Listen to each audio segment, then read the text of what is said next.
Welcome back. I'm Pierre Daly, managing editor at advisoranalyst.com, and this is Raise Your Average. Co-hosting with me today are Mike Philbrick, CEO, and Richard Latterman, portfolio manager at Resolve Asset Management. Mike, Richard, thank you for being here. Thanks for having us. Always great to get together with Doom Nation and get the Doomy on the tape. It's awesome. For sure. Well, today's episode is one you won't want to miss. We're delighted to have with us and to bring to you our special guest, the head of the Doomberg team, maestros at deciphering the complex symphony of the financial world. The Doomberg team are known for their uncanny ability to recognize patterns before they emerge and connect the dots between topics you'd never think related. They've mastered the art of making the intricate realms of finance accessible to all of us. It's all about breaking down the complex, and there's no one better at it.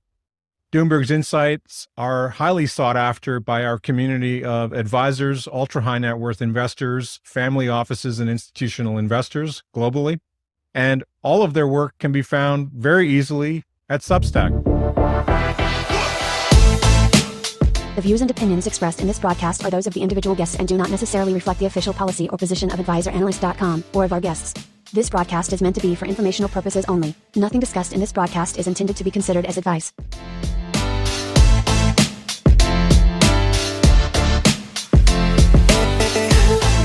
Doomberg, welcome. It's a massive honor and a privilege to have you on the show. Well, I mean, after an introduction like that, I feel like let's just call it a wraps. It's all downhill from here. But no, seriously, Pierre, Mike, and Richard, great to talk to you guys again. Love the new format, and I'm looking forward to what I know will be an enjoyable show. Awesome. Love it. And I think to kick off, Doomy, it would be, I think, instructive for you to go through the journey that brought your highly insightful intellectual team to its era in Substack, and I think the most widely read Substack out there. If anyone hasn't heard of Doomberg, just look it up in Substack, look it up on Twitter, you'll find it everywhere.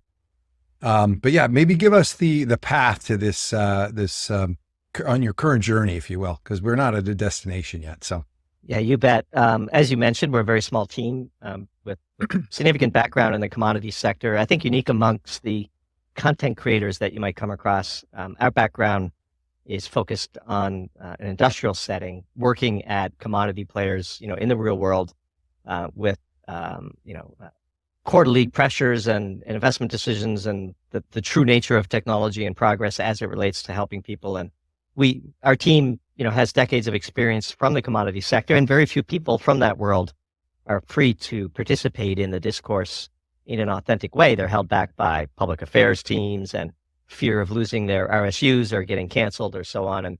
And so we bring that lens combined with our finance background to talk about energy finance in the world at large. Our journey is we left the corporate world several years ago to build a consulting firm. That was great until COVID hit. And like many small business owners, we lost the vast majority of our business virtually overnight. And we had a serious decision to make. We called it a high pucker factor moment. In the throes of the spring of 2020. And we decided to reinvent ourselves on the advice of a very famous hedge fund manager to help those who work in the content creation space who sell into Wall Street, to help those people run their businesses better.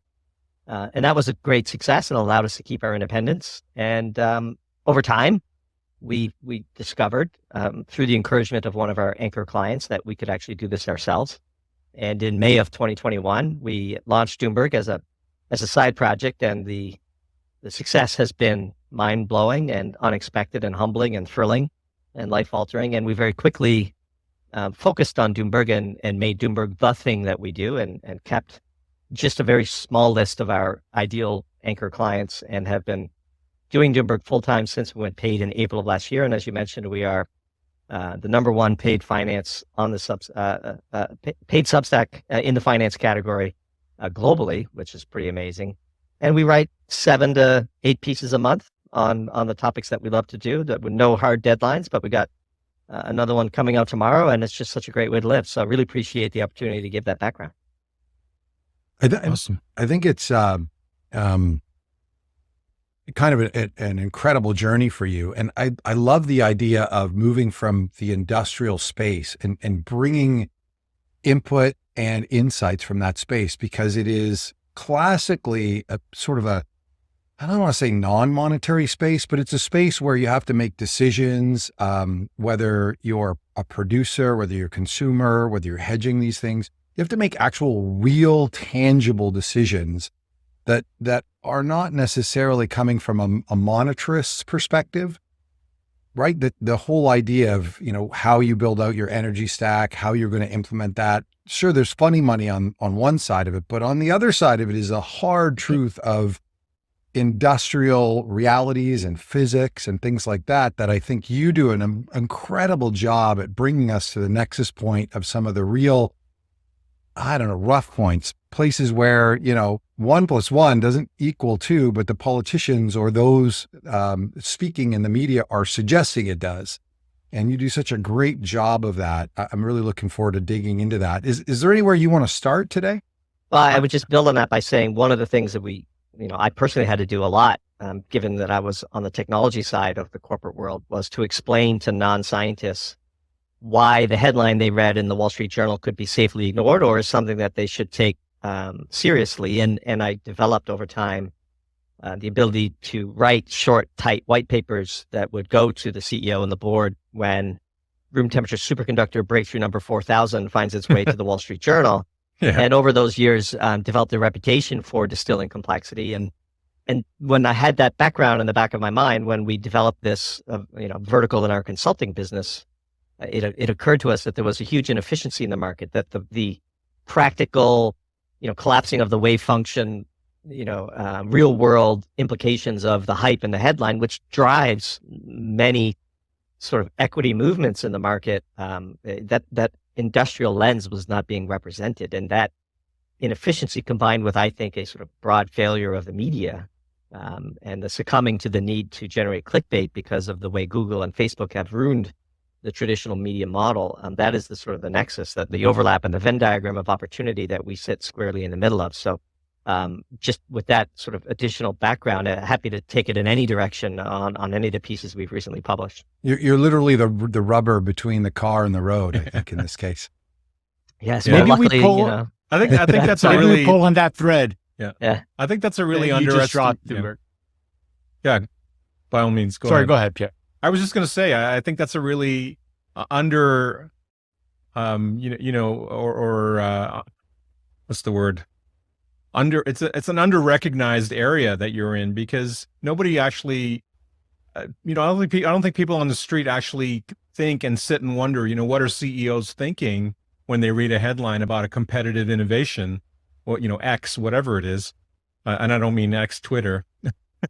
I know you just wrote a piece on that. And, Sure.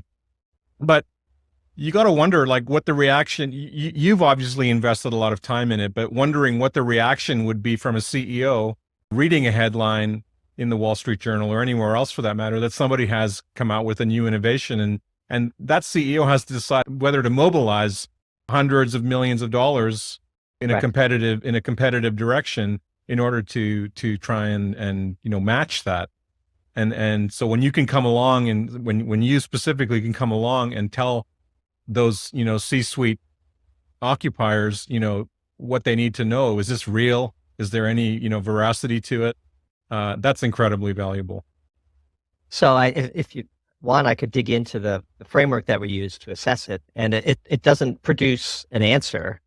It produces a range of considerations that an executive who has, an integrated gut level experience over decades could then apply, in a way that cuts through the hype. We ask and answer 5 very simple questions, and maybe we could talk about this room temperature superconductor alleged breakthrough, and dig into that if you're interested. And this might be useful for the RIAs and the other people listening to this, because it is broadly universally applicable and doesn't really require much in the way of specific scientific expertise in order for it to be useful. But after having answered 100 times the same question just on different subjects, we developed this framework. So the 5 questions are very, very simple. Who is involved? Where was it published? Where are we in the scientific process? What is the scientific context, and what should we expect next? And that's a very important one as well, because if you deliver a set of milestones for a CEO, they might not move right away, but if they see one or two more pieces of evidence, they'd be willing to pounce or to avoid. And those 5 questions are really important, and maybe I'll take them each in order. So who is involved is the most important. And as with all human endeavors, the reputation and pedigree of the people involved is an input. It's not determinative, but it is a signpost as to whether this is something that you consider. And as we said in the piece where we compared, where we assessed this room temperature superconductor breakthrough, if MIT and Google co-announce in a peer-reviewed journal a computing breakthrough, you'd be foolish not to assume, at least for the purposes of decision-making, that they have the goods. Whereas if your neighbor tugs on your sleeve at a party and whispers in your ear about some magic invention that he's been working on in his garage, that is sure to change the world, you probably would treat that with a healthy degree of skepticism. And that's okay. And look, to be clear, big name institutions and top tier scientists screw up all the time. And occasionally an amateur stumbles on something important, but who is involved is a very good first prism to go through. And in this case, the scientists were a team out of Korea that had relevant training and good pedigree, and there was nothing about their backgrounds that would cause alarm. And they openly expressed a willingness to support anybody trying to reproduce their results. And so from that lens, so far, so good. Where this situation began to devolve, in our view, was when we pondered the second question, which is where was it published? And this is where non-scientists could easily learn this tactic to understand where this is published, because it matters a lot. And in this case, this is where things got a little dicey, because this claim, this giant claim of not only a room temperature superconductor, but one that worked at temperatures above the boiling point of water, was such a giant leap that it belied belief. And it wasn't actually published. It was self-published as a preprint, 2 preprints actually, one with 3 authors and one with 6, which was already a bit of a red flag. Internal sort of debates about who gets credit for this miraculous invention. And it did not get submitted to a reputable journal, and it had therefore not survived the gauntlet of peer review and editorial processes that exist at these journals. Now, these are highly imperfect, but there's a vast chasm between a preprint and a peer-reviewed journal where the credibility of the editorial staff and the reviewers at that journal is commingled with the authors because they've agreed to publish it. And in an ideal world, for claims as spectacular as this, it would have been helpful if the media waited until a respectable journal lent that credibility of its editorial process to the work, but that's not the world that we live in. And then where are we in the scientific process is the third question.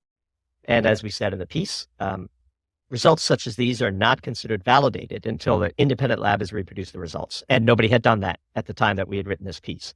And how could they? It was published as a preprint with pretty minimal environmental procedures. And in fact, one of the most important aspects of the editorial process in the scientific world is that journals, respectable journals, ensure that the authors provide a significant amount of experimental details so that experts in the field, not lay people, but experts in the field, are capable of reproducing these results. What is the scientific context is the fourth question. And here, we have an ugly, ugly history of people claiming to have achieved room temperature superconducting breakthroughs and none of it panning out. Retractions, fraud, misunderstanding of the data.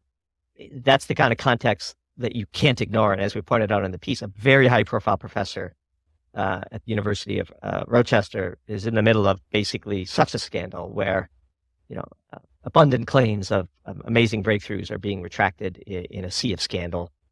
But then the last question is, what should we expect next? And I think this is the most powerful one for a team of executives, which is, in this case, because the chemistry is so simple, it wouldn't take long for what we know to be an army of robotics-driven, statistics-driven, high-throughput, heterogeneous synthesis capabilities at the multi-decabillion-dollar chemical companies to obliterate the experimental space in this area. The materials were so simple. The conditions were so straightforward. As we said in the piece, this gave us even further pause because giant leaps of science usually don't arise from such kitchen chemistry, as we called it. But if it were real, even once, it would take a matter of days or weeks for the industrial giants peruse this. And so our closing comments, based on the totality of those 5 questions, was we're deeply, deeply skeptical, and we would need to see a lot more. We hope it's true. Turns out it isn't. I think the consensus is that this was yet another in the crowded bin of false starts as it pertains to room temperature superconductors. But the overarching point of this piece was to introduce the framework and to apply it. It wasn't really about room temperature superconductors, but that was the sort of the lens through which we would have typed up a 5-paragraph summary to our CEO who read about it in the Financial Times. Maybe we can pause here. I'm very curious to understand how important would this breakthrough have been? Like, what is the relevance of superconductivity at room temperature? I've read a little bit about quantum computing and all that implicates on cryptographic industries and all that, but maybe you can give us a little bit of an insight there. I appreciate the question. And we had a piece outlined, but not yet written, which we ultimately decided not to publish, called What If, where we were going to walk through just what it meant. But as it became clear that this was almost certainly a misinterpretation of data, which, by the way, would have been caught in the peer review process, which is why the peer review process, for all of its warts, is still critically important. This would have been, and if it were ever to be achieved, it would, in all seriousness and with no hyperbole, it would have been an invention on par with fission, or perhaps the discovery of semiconductors. It is that real. And that's why so many people want to believe, so many people trick themselves into believing data that's not quite real, or the field attracts a disproportionate amount of fraud. It is truly the word game changer or holy grail. That phrase gets abused. This would truly be a holy grail. And even again, in the piece, What If, we would have mentioned, because of what we know to be the power of the chemical companies, if it can be shown that it at least happened once, even if it was a mistake in how they synthesized it or it was a fluke or whatever, the proof of existence would have been a humanity-changing event. Many, many scientists believe that this is not even theoretically possible. And so it was actually with great sadness that we wrote that piece, because deep down, as much as you wanted to believe, and there was a bunch of hyperbole on Twitter, and these things had their own social media life, the 5 stages. It was sad to see, because as we said in the piece, for the sake of the reputations of the people involved, but also just for the sake of science itself, which has been battered recently in the post-COVID era, it's a shame that this ultimately will fizzle into yet another false start. It's really interesting. The idea of the existence proof is such a critical element, I suppose. Could it actually be done? And actually having some sort of semblance of belief then triggers, a potential avalanche of investment and belief. Yeah. I mean, remember when the first 4-minute mile was achieved, and then suddenly everybody did it. This is the analogy. Yeah, great example. And I can assure you that the theory would have very quickly caught up to the experiment, and the experiment would have been, again, it would have been obliterated. I am aware and participated in the development of technologies where you could run 8,000 experiments a day in a very narrow field, where you're making the tiniest of changes to experimental patterns, temperature ramps, oxygen content, concentrations of various, reactions, and all powered by statistical design so that you can get maximum information for the minimum amount of experiments, even though the amount of experiments is effectively limitless.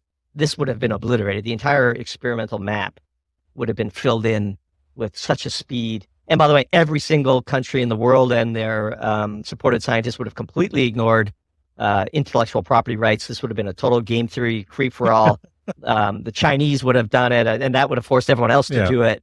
It would have been a frenzy, the likes of which we have rarely seen. And that's why when as we concluded the piece with a good turn of phrase, and I just pulled it up, to us, the leap is too far, the method's too simple, and the process too premature to get excited. And unfortunately, that initial response, which we put out very early on when it was kind of risky to take that stand, has proven to be prescient. So while you chose not to publish the What If piece, maybe you can humor us for a moment. Just give us the implications of what room temperature superconductivity would imply for the myriad industries that it would affect, and what does it mean exactly from a technical perspective? So that's a bit of a challenge because it is a sort of a technical singularity, and it's impossible to see what's on the other side of it because it would enable so many secondary and tertiary potential technical advances that people have assumed were impossible. The superficial clickbaity hype is around the possibility of rewiring our grid and having no losses as we transmit electricity from long distances, which then, of course, opens up possibilities for, putting nuclear reactors in far safer areas, or pick your favorite technology. But in our view, that wouldn't have been the primary benefit because you're still confronting the Herculean efforts it requires to do anything at scale in the country. But what would have been enabled were things like quantum computing and all manner of high-tech electronics advances that would have led to secondary and tertiary inventions that are impossible to project. If you just take quantum computing, for example, I was just on a Bitcoin-oriented podcast, and I closed it by saying you should be thrilled that the room temperature superconductor technology fizzled out because it would probably enable a step change in quantum computing and get us back on track with Moore's law. And that would have meant that it's the likelihood of hacking the Bitcoin network would have suddenly become possible. And so who knows what happens when you develop, the next, quadrupling or 10xing of computing power in short order, and what other sort of advances come from that. It would have been, again, just impossible to model, but truly, there is no exaggerating the technical impact, which is why, again, and as we wrote that piece, and we have hundreds of contacts in industry, and none of whom can speak publicly. Our inbox was filled with attaboys and thank yous, and teams who were already trying to reproduce it and were frustrated. And we had a pretty good sense already by the time we wrote it where this was going, based on our contacts in industry. It kind of reminds me not just the hacking of the Bitcoin network, but the sheer solving of the cryptographic puzzle that needs to be solved for every hash. I think they would probably have collapsed the price of Bitcoin eventually. Well, in all encryption generally, I mean, quantum computing upending banking and all other sorts of industries, stuff, right? And if a nefarious state actor were to jump on this and beat us to the punch, it would have, like all technical breakthroughs, like fission, for example, there's the prospect of limitless carbon-free power. And there's the prospect of thermonuclear war and a civilization-ending extinction event. And so the breakthrough of a room temperature superconductor would have brought both sides of that coin. And given the relative polarity that we're experiencing in the geopolitical world, that might not have been the best time for it. See, the corollary to all this is that enormous amounts of heat are generated with conductors, right? And computers can burn. And CPUs can burn out if they're overused. It reminds me of the in a sort of more like microcosm way, of the Le Mans race. Yeah. And where engines blow out and tires burn and brakes, are like glowing red in the race, because they're being run so hard and the constraints. But if you could actually run a race without burning your engine, without eating up your tires and burning your brakes off too, there wouldn't be a 24-hour race. It would be a week-long race, right? Yeah, it's a great analogy, and I would say, given the hype around AI that we're seeing right now, room temperature superconducting technology would have made Ray Kurzweil's book, "The Singularity is Near," seem pessimistic. It would have been like well, duh. So, Richard, you were wanting to go a slightly different direction before we got on the superconductor. So, what were you thinking there? In the I think it was in the industrial space, but I'm trying to. I really enjoyed find your string.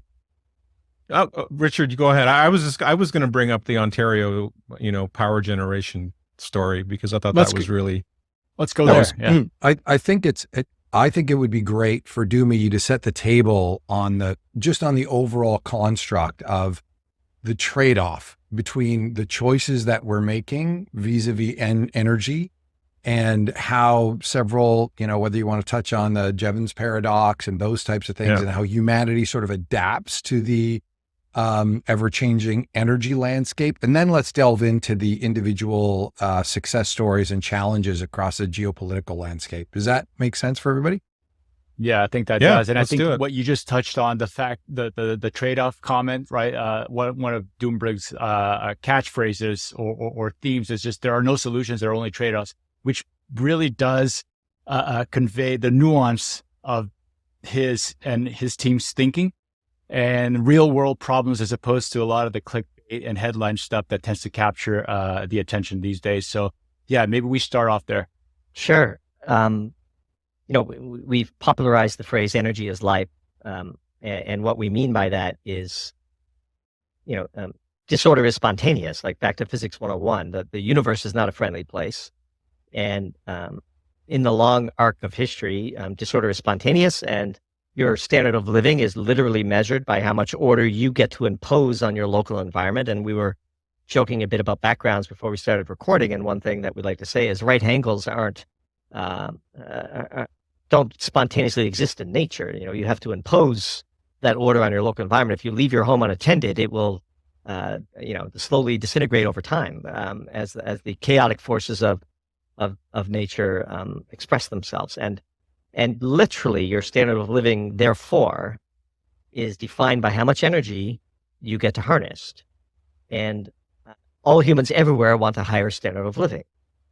And most humans on the planet have a standard of living that everybody listening to this call would be appalled by. And all of them want a higher standard of living. They want to climb Maslow's hierarchy of needs.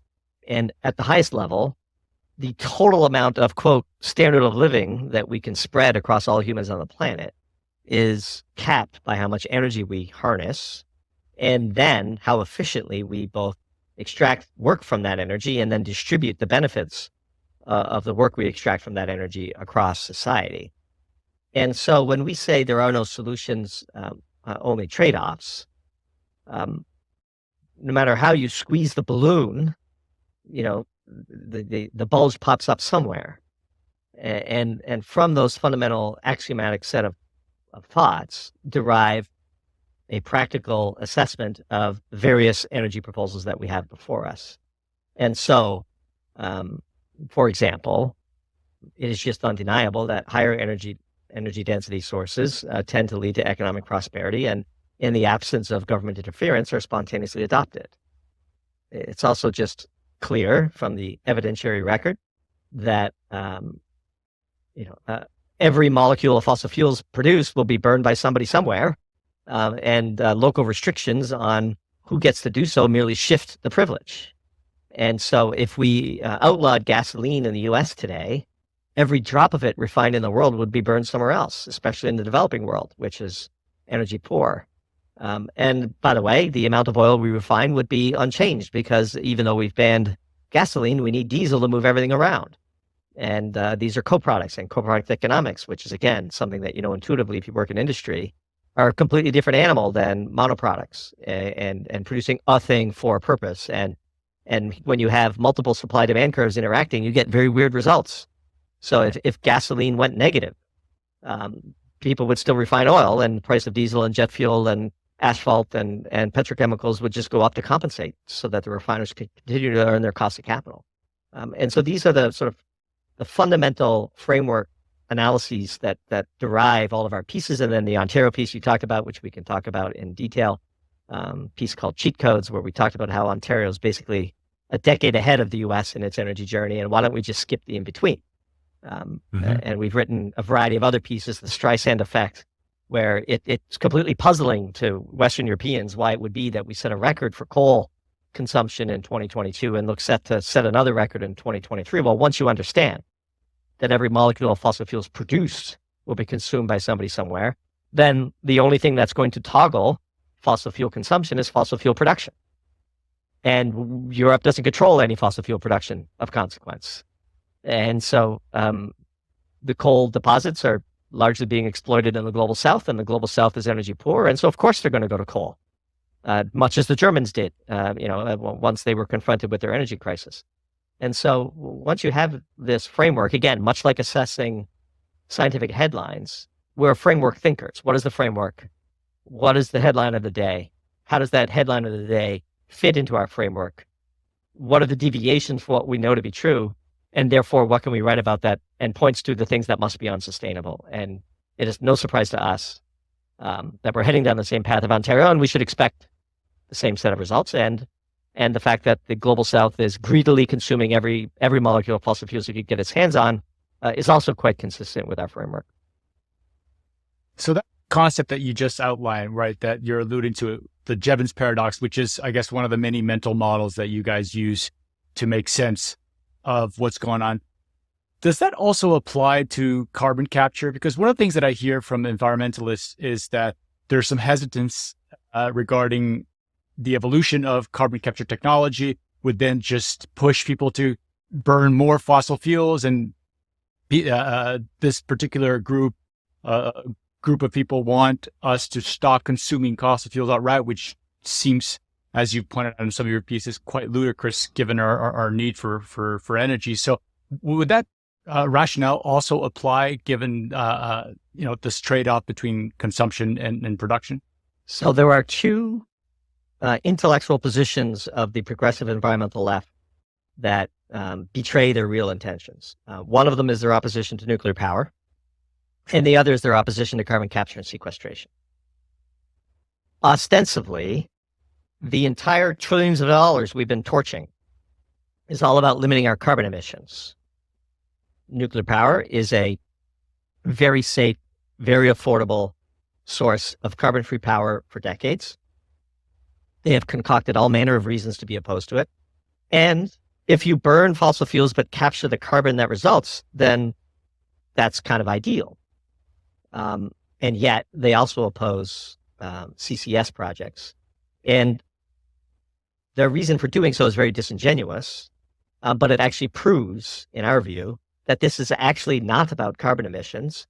It's about Malthusian instincts and too many humans and resource drains in other areas and their desire to, they view humanity as a cancer. And I know that sounds weird, but if you dive into the history of the modern environmental movement and some of the key thought leaders behind it, they want less people on the planet. And the reason why they opposed nuclear power in the 60s and 70s was precisely because it enables abundant, cheap, carbon-free power for the masses. They don't want the masses to thrive. They can't run on that. They can't, that is not a popular political platform in a democratic system where the masses get to vote. But there is no intellectual foundation from which you could support being opposed to nuclear power and carbon capture, except for Malthusian instincts. And so they should just be honest about it and run on it. They would lose, of course, which is why they won't. And we consider ourselves, pro-human. We are long human ingenuity and our ability to react to a changing climate. And we would like for the maximum number of people to have the best chance of the highest standard of living. And we proudly take that position in debates and in our writing. And I think, who are we to say that the 5 billion people in the global south shouldn't aspire to have the same amazing standard of living that we've been thrilled to carve out for ourselves? I couldn't think of a more arrogant position to have. And so the in particular with carbon capture, the whole point of abating fossil fuel use is to limit our carbon emissions. Well, here's a way to get the most of the energy benefits. There's a penalty to pay on the back end for capturing and sequestering this stuff. Here's a way to get most of the benefits of fossil fuels with none of the alleged risks, and yet they're still opposed to that. And so these are two exceptions that really prove the rule. The rule is they want less energy. The consequences, if energy is life, the lack of energy is death. And so if you are opposed to nuclear power and you're opposed to carbon capture and you're opposed to fossil fuels and you're pro-intermittent, weather-dependent renewables, you are pro-death. You want less humans on the planet. And you should just say it. Have the courage to say, we have too many people and we'd like a lot less of you.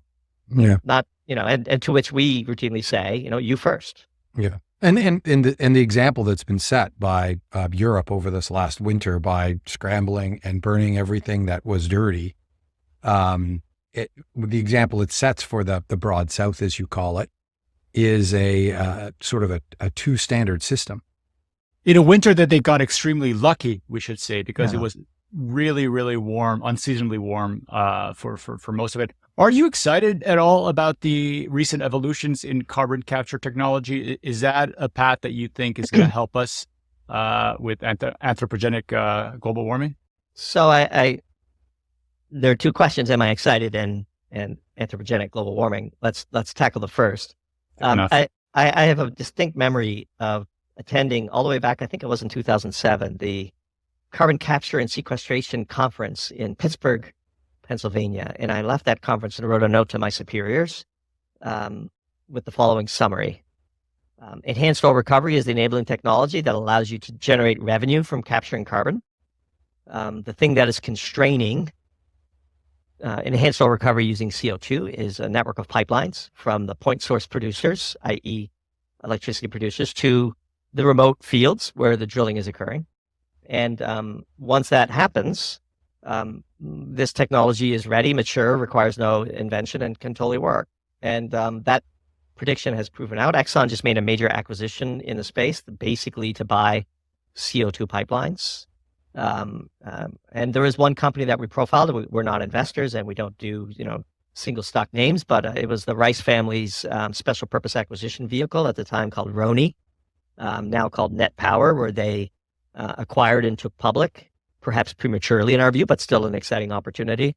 A company that uses oxygen separation technology at the front end of a natural gas power plant so that they could burn natural gas, produce power, and produce a relatively pure stream of CO2 on the back end that circumvents the need for separation technologies and allows them to situate these plants near oil producing fields so they could take that CO2 and inject it underground and get more oil as a consequence. And a giant glaring opportunity space for technologies like that would be in Saudi Arabia, where they have aging fields and EOR is not widely used, and they have an enormous amount of natural gas, and they burn oil to produce electricity today. So a pretty simple, CO2 win would be to replace oil burning electricity factories with natural gas, but in this case with the oxygen separation units put in front of the process so that you take pure natural gas and pure air and you produce CO2 and water, which is a very easy separation. And then that CO2 becomes, the genesis for an enhanced oil recovery campaign that allows Saudi Arabia to maintain its, production capacity. So we are, not for global warming / climate change initiatives. We would be independently excited about carbon capture and sequestration because a critical mass of infrastructure has been built. And this is only going to be accelerated because of substantial support in the Inflation Reduction Act for such projects, much to the chagrin of the Malthusian environmentalists that we referred to earlier. The company is called Net Power. I think that the ticker is NPWR. It's the Rice family of natural gas fame. They generally have a good track record of making money for people. Not advice. We have no position. It might be overvalued, but have a look. And then the second point on anthropogenic global warming, if you want to go there, do you have any? It's hard to imagine a world where we don't just roll the dice and run the experiment, because the vast majority of people throwing those die don't live in the Western world and consume vastly less energy than we do. We've written about this in several ways. We wrote a piece called The Streisand Effect, and a couple others up Got Milk, where we talked about the insanity of Ireland culling its cattle in the name of climate change when, a burp in India circumvents the entirety of the Irish carbon emissions on an annual basis. But, if certain subset of the world would like to impale themselves on the altar of the Church of Carbon, they're free to do that. In our view, the world is going to run the experiment, and the funds that we are currently deploying to try to prevent that experiment from occurring would be better spent on reacting to the consequences as they arise. But we don't control such funds. And as a political reality, as an investor, you have to assume axiomatically that hundreds of billions of dollars are going to be torched in the name of climate change. And you just have to have that as an input into your models, regardless of whether you believe that is a prudent use of limited taxpayer money. Fair enough. I wonder if we can shift gears a little bit. You mentioned something in a recent piece or one of the recent podcasts that I heard that you did, citing currencies as a manifestation of our energy policies. Maybe you can explain that a little bit and then put us in context, I guess, for some of the major currencies globally and the respective energy policies of those countries. In our view, the very first thing a macroeconomic analyst must do is determine whether the world is in the period of energy abundance or energy scarcity. And in a period of energy abundance, energy is just another commodity. Currencies trade and float against each other based on relative manufacturing performance and ability to add value in various supply chains and maybe military might and all of the sort of standard depth of ports and river systems and everything else that makes a country strong or weak. But in a world where energy is scarce, then energy quickly becomes the master resource. And we saw this in the energy crisis that started long before Putin overplayed his hand and crossed the border in Ukraine. Countries that are deeply short primary energy, countries in regions like the EU, the UK, and Japan, saw their currencies weaken. And countries that have relative abundance of energy, like Russia, saw their currency strengthen. And the collapse of the sanctions regime, or the complete failure of them, was something we predicted early on, much to the chagrin of many people on Twitter at the time. But it was always going to fail because during a period of energy scarcity, the producers have all the cards. And as anybody who has worked in industry knows, you make all your money during shortages, and the price elasticity of demand for energy is enormous. And when there's a shortage of it, attacking somebody's volume means they'll just make it up in price. And when you have a chronic shortage of a highly inelastic commodity, a competitor's plant exploding means you're going to make an enormous amount of money because you might lose 2-3% of the volume, but the price is going to double or triple on that volume loss. And so, again, that basic understanding of energy as life means, our currencies are just overlaying our energy transactions in a way to try to make them more efficient. And that only becomes apparent when you don't have enough energy. And then the ebbs and flows of various currencies become far less relevant. Now, I would say, because of the mild winter of 2022, 2023, we went from a period of energy shortage to energy abundance. The price of coal collapsed, the price of natural gas collapsed, the price of oil fell. Three distinct things, which we can talk about. And you saw the euro, the pound, the yen, and the ruble change course. And that's no surprise to us. Russia does not add value over and above its energy commodities in any meaningful way. So when there's a surplus of energy, Russia's currency suffers. If you asked me, during a time of energy shortage, I would say relative energy positioning might explain 80% of the variance of currency moves. And during times of relative energy abundance, it explains precious little of it. And that's sort of the view that we have. Others disagree, but that's how we view currencies. Because ultimately, the point of a currency is to allow you to store, transport, and spend work. And energy is the ultimate precursor to work. Yeah, that's the difference in the monetary regime versus the actual industrial regime of the production of these things. And this is one of the things that always kind of is rattled around in my mind is with this discussion of MMT and, those types of programs seems to me an energy abundance type of program. And when you get into energy scarcity, it would be extremely hard to have those types of programs in place.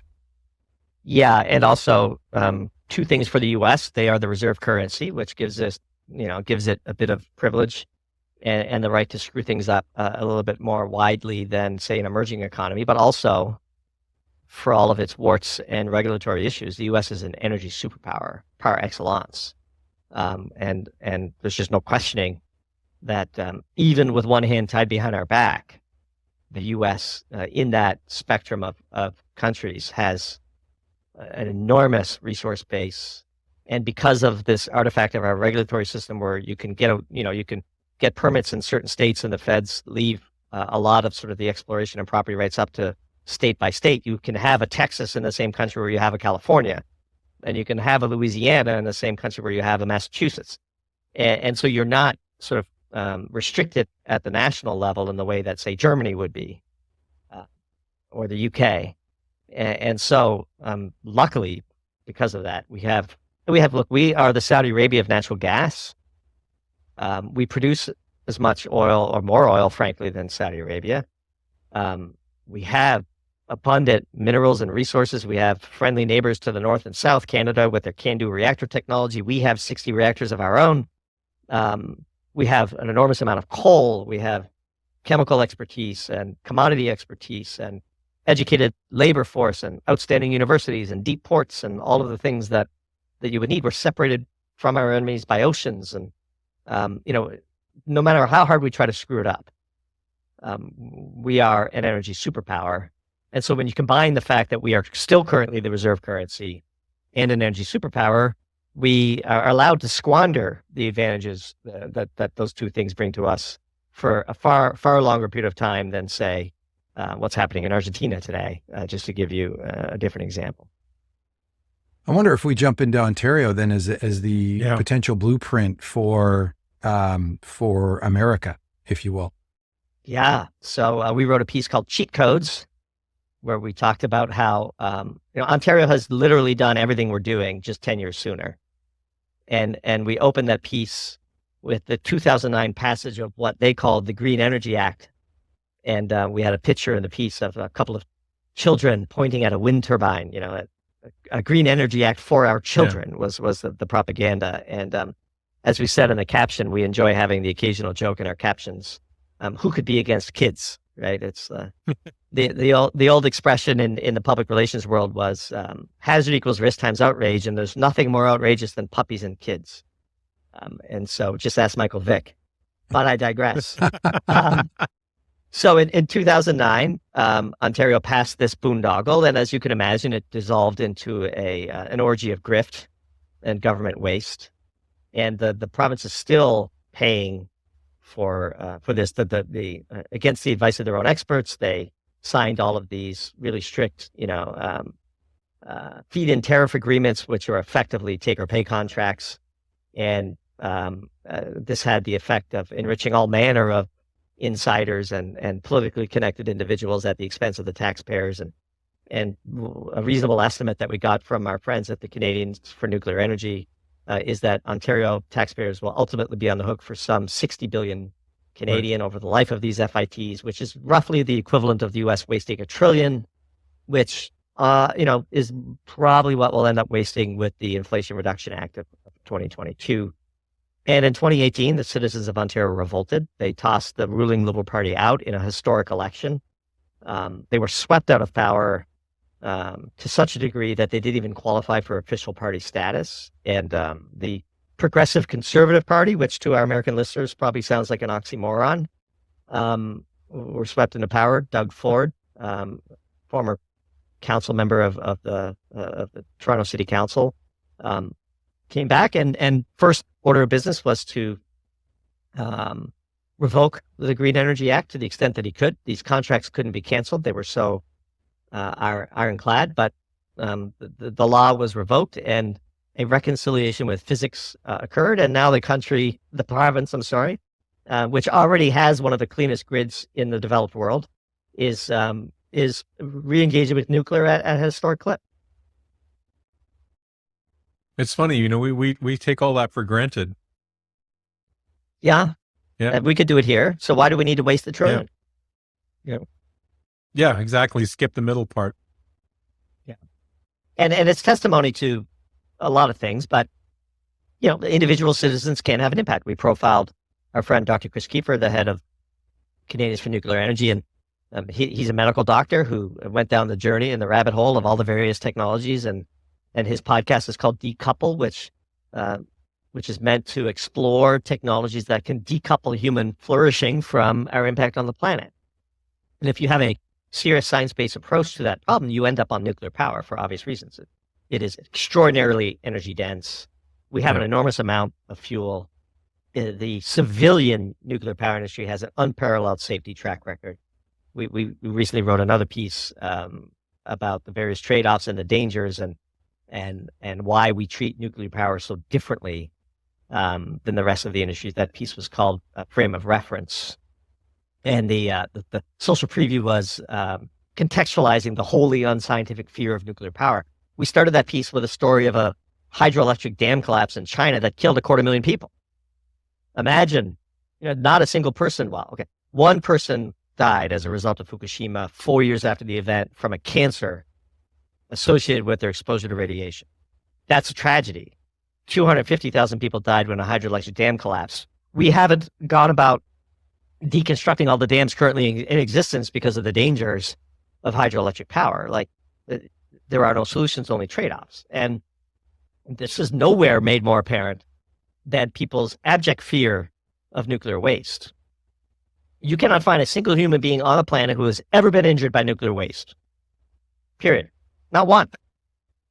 That's on one side of the scale. On the other side of the scale is the effectively limitless, reliable, 90% capacity factor baseload power that the industry cranks out year after year after year. This is what we're measuring. Frame of reference. You know what I want to know? I want to know who they are, the people in the middle. You say, I mean, it's very, I know you're boiling it down to the bottom line, which is that, let's just skip the middle part. But the problem is that the people in power are, sort of currying favor with the people in the middle. So who are they? Who are the people in the middle that benefit from the grift and the corruption that you talk about? Look, the fossil fuel industry is not innocent in this regard. It collaborated with the environmentalists in the 70s and 80s to do whatever it could to make nuclear power look bad. There's all manner of bad actors in all sectors. We're not here to defend the fossil fuel industry and all of its warts.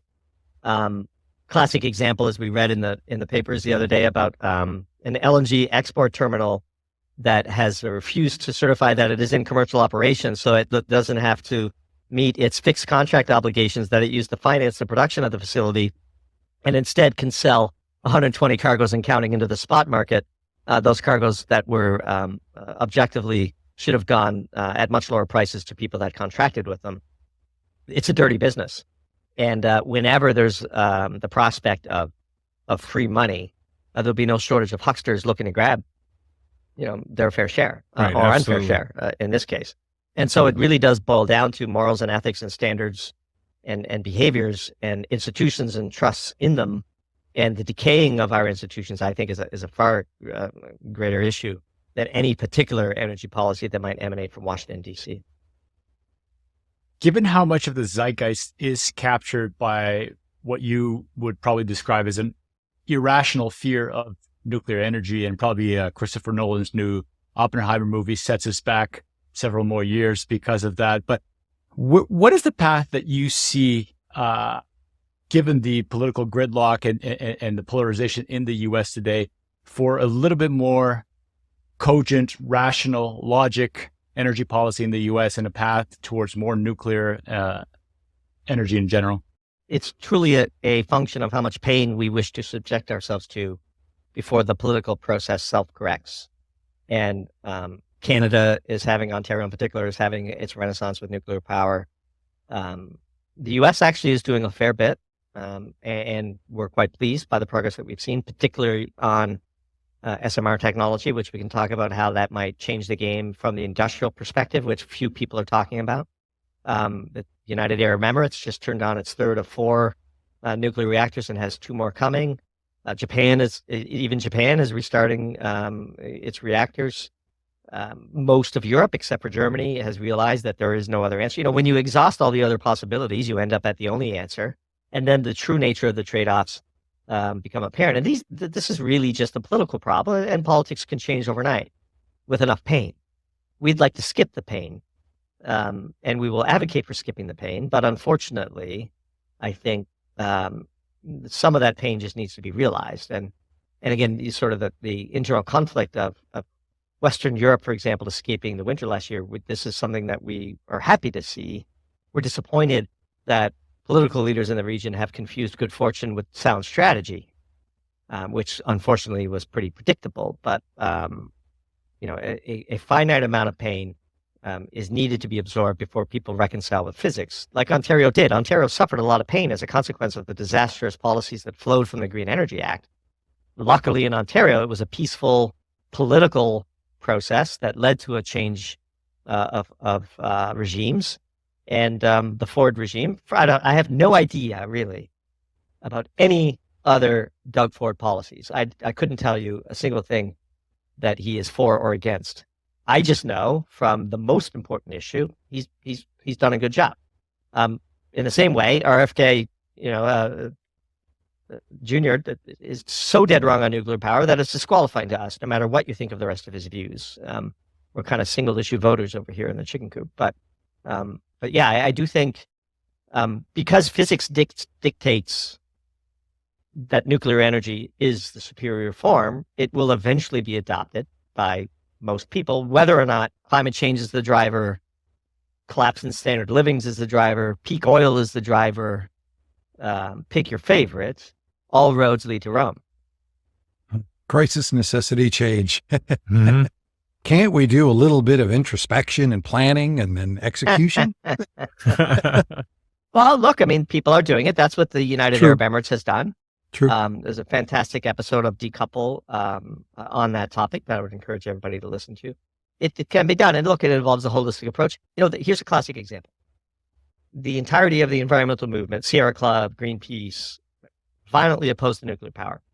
They do everything in their power to slow, obstruct, revoke permits, make it more expensive, sue people into oblivion. And then they turn around and say, we shouldn't do nuclear because it takes too long and it's too expensive. Well, Canada built a gigawatt of nuclear reactor power every year for 20 years in the 70s. Why can't we do that today? You're telling me that 50 years on, we don't have the technical prowess of Canada with its population of 15 million people back then? Of course we do. These are political choices.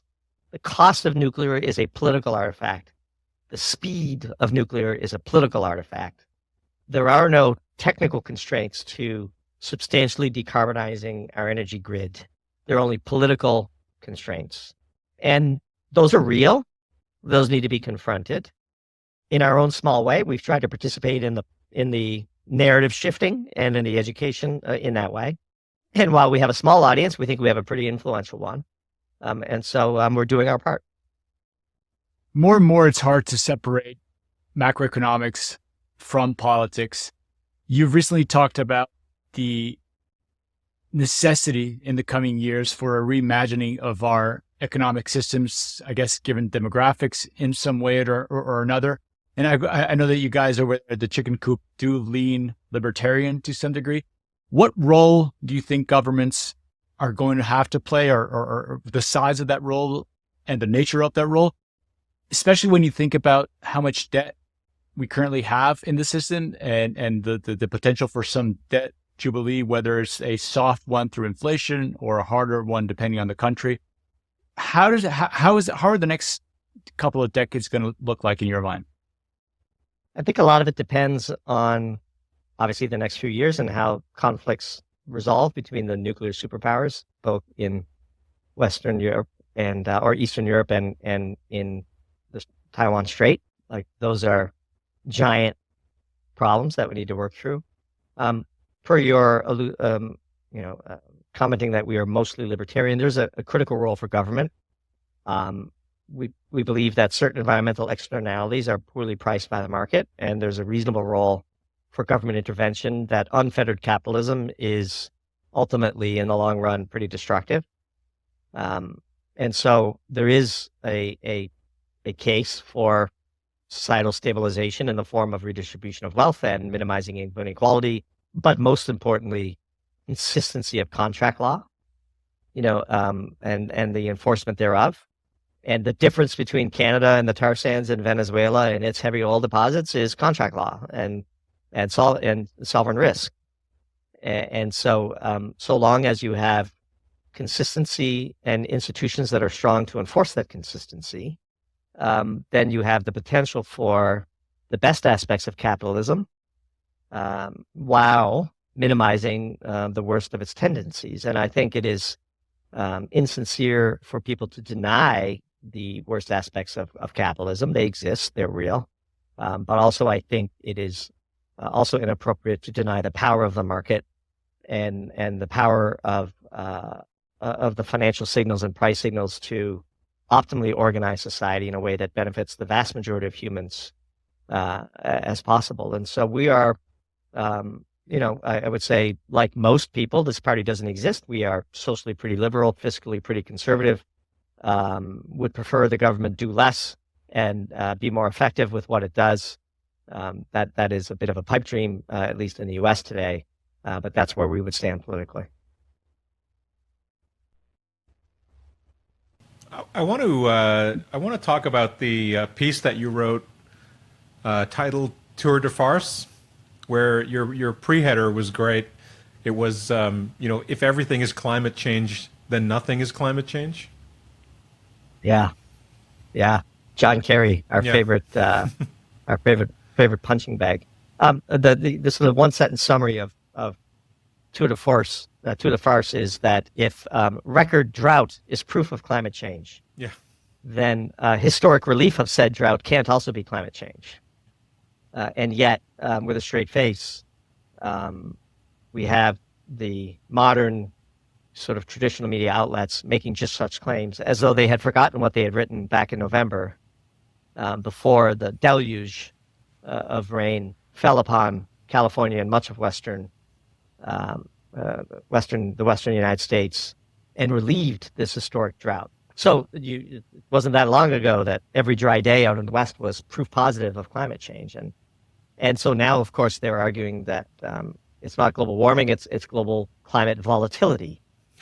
And so that's the ultimate unfalsifiable conjecture, right? And so if everything is climate change, nothing is. And we wrote a follow-up piece to that shortly thereafter called Wet Blanket, where we talked about the Colorado River Basin and how the incredible snowpack that we've observed last winter is giving enormous relief to all of the communities downstream that rely on this critical artery to sustain our civilization. And in that piece, of course, we commented on how ahead of this miraculous, relief of the drought, to the credit of the Biden administration, they negotiated a breakthrough in reducing some of the rights of the Colorado River were negotiated a century ago, and with arcane laws and certain well-to-do, well-heeled members of the California have access to an enormous amount of water and use that privilege to line their own pockets,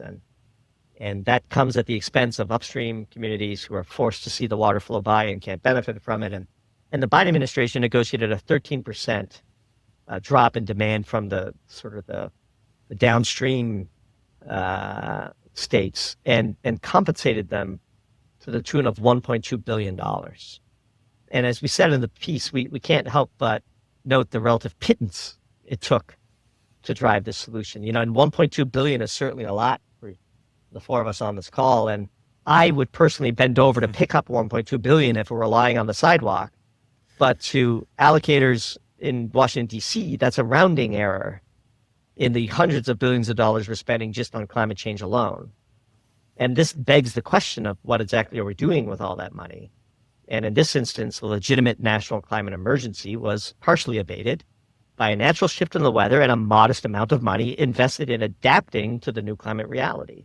And why can't this be our general approach? It's far too logical. This would be the sort of libertarian react, prevent approach that we would be all for. Yeah, it reminds me of the very famous line from Chinatown. From it's Chinatown, Jake. Right? It's what was it? Hollis Mulray was the wealthy guy who was misappropriating all of California's water to his pockets.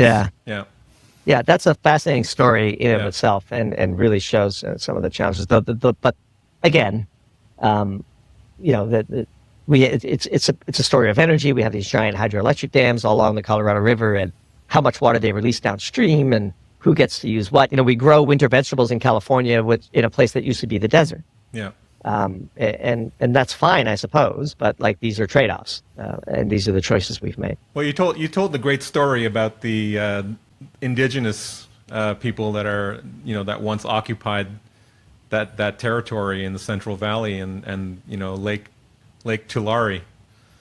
Yeah. Right. Yeah. It's so funny because that story, as you mentioned in the piece Wet Blanket, we like to open our pieces with stories when appropriate. It's a great way to catch people's attention. And the lake that you referred to, Tulare Lake, really occupied the cultural and spiritual center of this tribe. And in the 19th and 20th centuries, a rather direct form of anthropological climate change saw that lake drained by dams and diversions upstream. And to these people, it was a devastating loss. And over the ensuing decades, elders have told stories about the lake's eventual reappearance. And with the tsunami of rain and precipitation that California experienced this winter, sure enough, the lake has now grown to cover more than 113,000 acres again, from basically a dry riverbed, or a dry lake bed.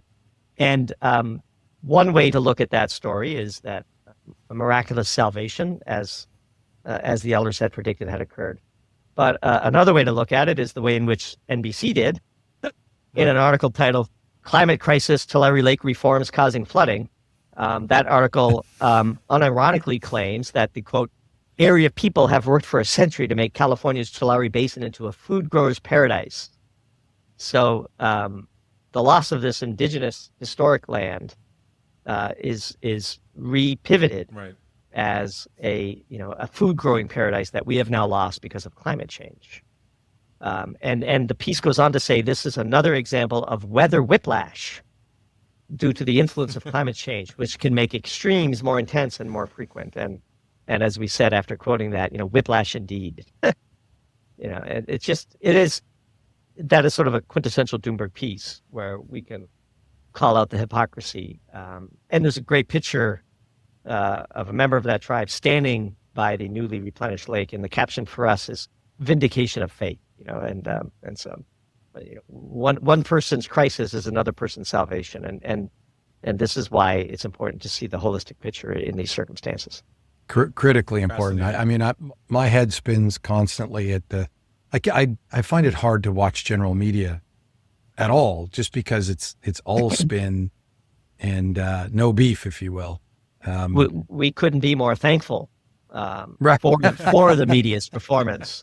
This is the environment that you thrive in, right? This is the ultimate inefficiency in the market that Doomberg gets the privilege of exploiting. And reflecting on the financial success of Doomberg, I couldn't be more thrilled at the behavior of the Washington Post and CNN and NBC and Fox News and the rest of them, because team sport partisanship is the name of the day, and we try our best to avoid such things.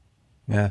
But coming back to the China-U.S. sort of conflict, if you will, because you touched on it briefly, can we dig in there? Like, how real is given China's position demographically, financially? Where's that conflict headed?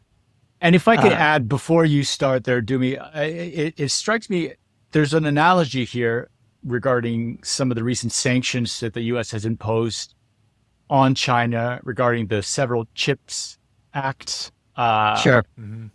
That component of it, almost as if the U.S. is goading China to invade Taiwan to some degree. And it reminded me of this dynamic that happened in the 1930s between the U.S. and Japan, when the embargo of oil kind of precipitated the Pearl Harbor attack. I mean, to some degree, those were causal events. So I wonder if you might comment on that. Does the analogy make sense to you at all? Great book on that exact topic called The New Dealer's War, which I highly recommend people read. Goes exactly into that history. It's funny you should ask this question, and this was not a setup, but the piece we're publishing tomorrow is on this exact topic, and it's called Critical Leverage. And we discuss, this most unusual event that happened last month, which is Kyle Bass showed up at the Hudson Institute of all places to give a presentation on why he thinks President Xi is preparing for war over the issue of Taiwan. And we couldn't help but ask ourselves Ben Hunt's famous question: why are we hearing this now? Like, Bass might very well be right, but why is a CNBC regular with a reputation for media savviness? Look, the Hudson Institute never saw a war it didn't like. I mean, let's be honest. This is the beating heart of neoconservatism and they seem to have an insatiable appetite for foreign entanglements of the kinetic variety. And so why Kyle Bass is getting an hour and change to get them excited at the prospect of a war between U.S. and China really set us back. But in the piece, after introducing that story, we build upon a previous piece that we wrote about called "Build Your Dreams," where we lay forth China's strategy to take advantage of our own lack of sort of central planning to occupy key choke points in every strategic value chain they can. And I don't think many of our political leaders, and certainly our readers will hopefully find this instructive when we publish it, few people understand just how much power they have amassed over us economically. And whether it be sensitive military technology or virtually anything to do with the production and transmission of energy, China has executed its economic strategic intentions with a brutal efficiency, leaving us and our allies woefully disadvantaged should such a conflict occur, and let's hope it doesn't.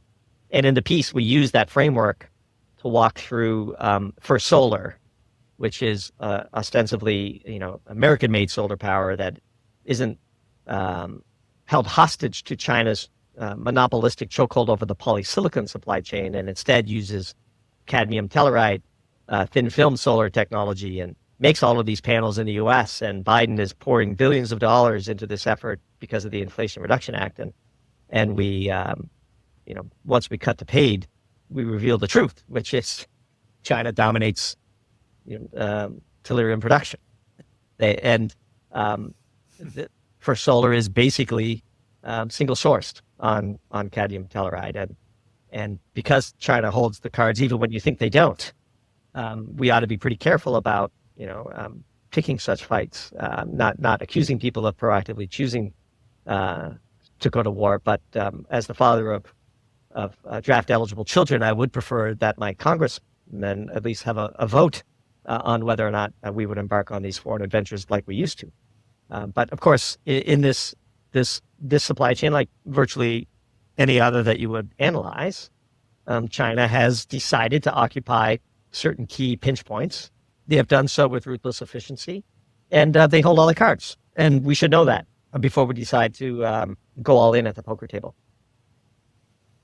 So you say they hold all the cards, but we were talking a moment ago about energy independence and China's lack thereof.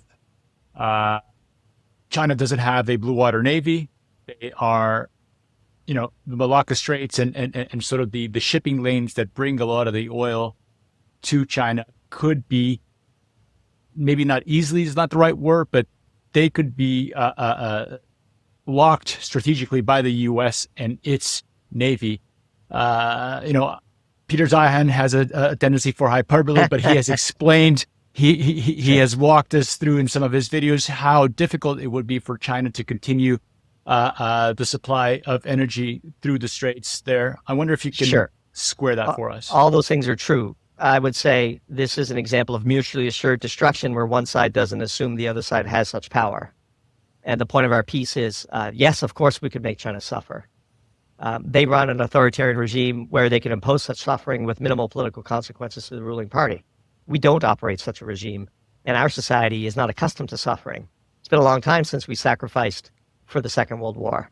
And I would argue that this particular generation who assumes that energy comes from a light switch and food comes from a tapping off a cell phone is particularly ill-prepared for the consequences of China's counter-reactions to what we are seemingly close to doing. And so I don't doubt for a second that we could punish China severely. What is China doing? Stockpiling as much coal as it can, building out nuclear reactors as fast as possible, buying oil and controlling raw materials through the Belt and Road Initiative at a record pace, and importantly, owning as many pinch point military and energy supply chains as possible so that they have their own cards to play. So our thesis isn't that China is superior to us. China is in a position of mutually assured destruction. And I'm old enough to remember when that was considered relatively positive for global peace because neither side wanted to go to war. And again, I'm old enough to remember when being anti-war, pro-peace was considered a leftist progressive position. Now it's sort of some weird alt-right Putin puppet label that people put on you when you ponder whether or not it might be wise for us to be getting into kinetic conflicts with global superpowers.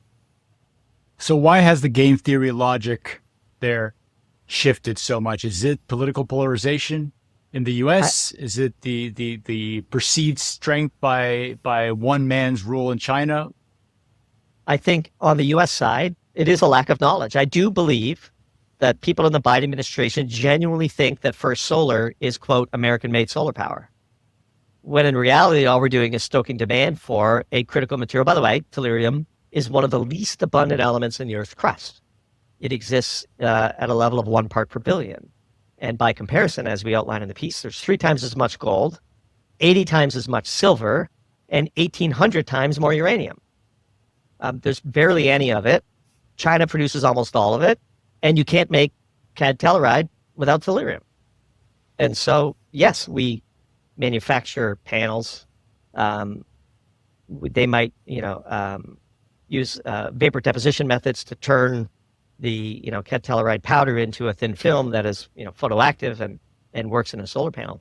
But if you don't have access to the raw material, and they say themselves, we went into their risk factors in their annual report. Heaven forbid you open up SEC filings these days as an analyst. And they say, this is the exact quote from their annual report, quote, several of our key raw materials and components, in particular CAD Telluride and substrate glass and manufacturing equipment, are either single-sourced or sourced from a limited number of suppliers, and their failure to perform could cause blah, blah, blah, blah, blah, blah, blah.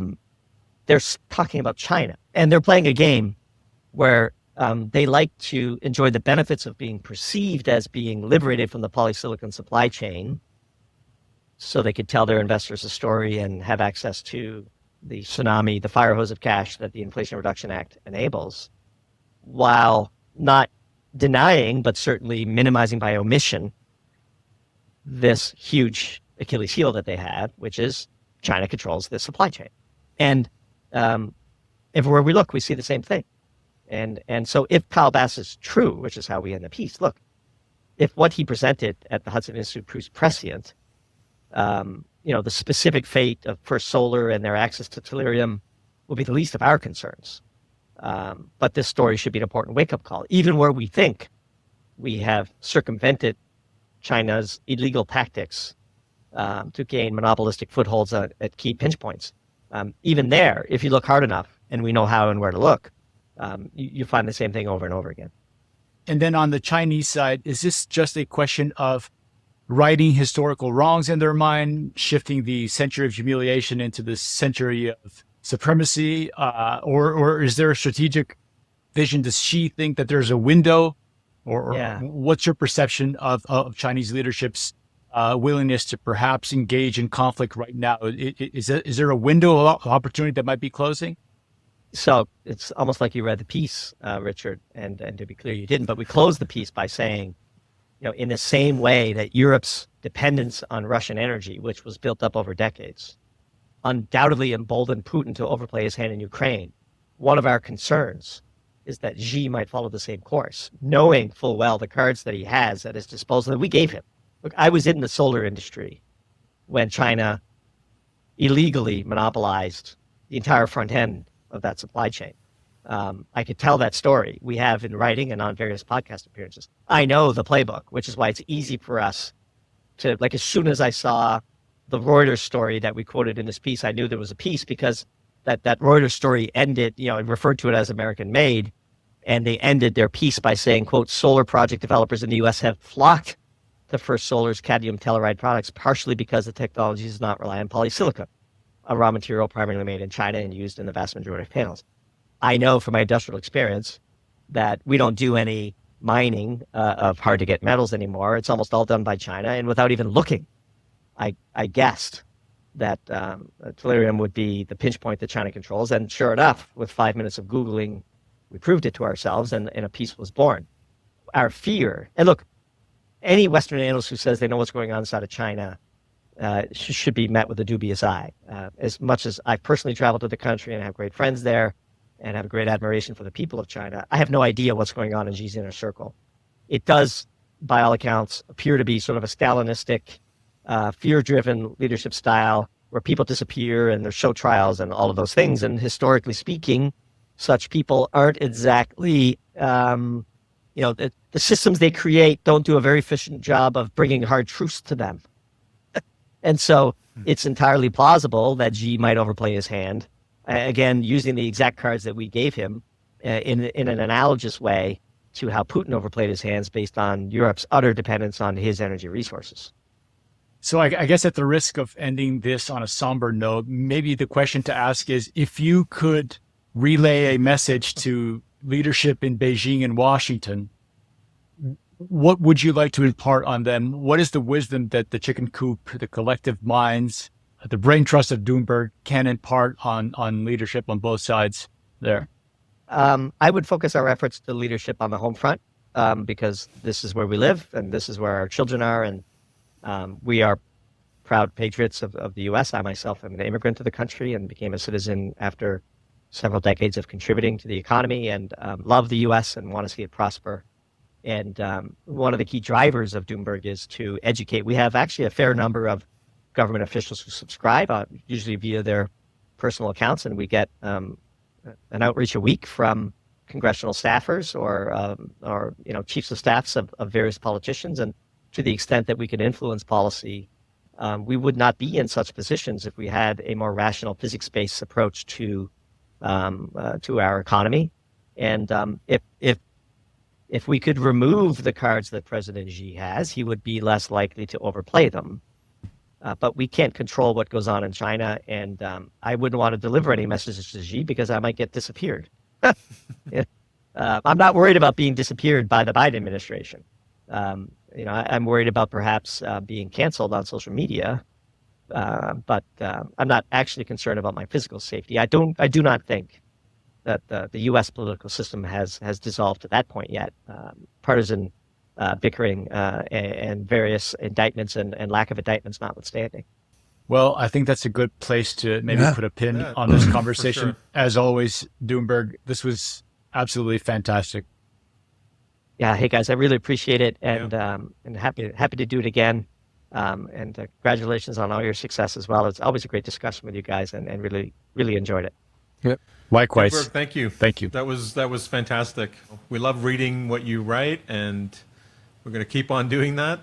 It's Awesome. It's an amazing thing. Where why don't you tell our audience where they can find you specifically? Yeah, Doomberg.substack.com. We write 6 to 8 pieces a month on a pretty good cadence. And we recently left Twitter and are focusing on Substack Notes, which is their competitive offering. We would rather lose with our partners than win in spite of an antagonist, and dance with the one that brought you. So we have decided that we're no longer going to be active on Twitter, and that account is on lurker mode. And we're all in on the Substack experiment. Doomberg.substack.com. And again, I really appreciate the opportunity, and looking forward to the next one. Thank you so much. Look forward to the next one as well.